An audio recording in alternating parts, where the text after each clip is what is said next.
Yon, magandang oras sa ating mga kakuyang. Yan. O, video tayo.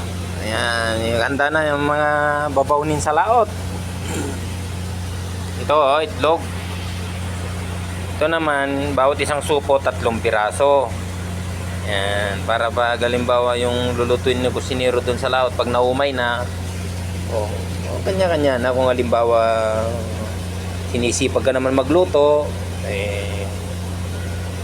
tira mo na yung noodles na may itlog, ganoon. Tapos o kaya prito ng itlog o isaw mo na lang doon sa may sardinas o kaya corned beef. Yan. Shout out sa mga taga Yuan Long na kasamaan ko.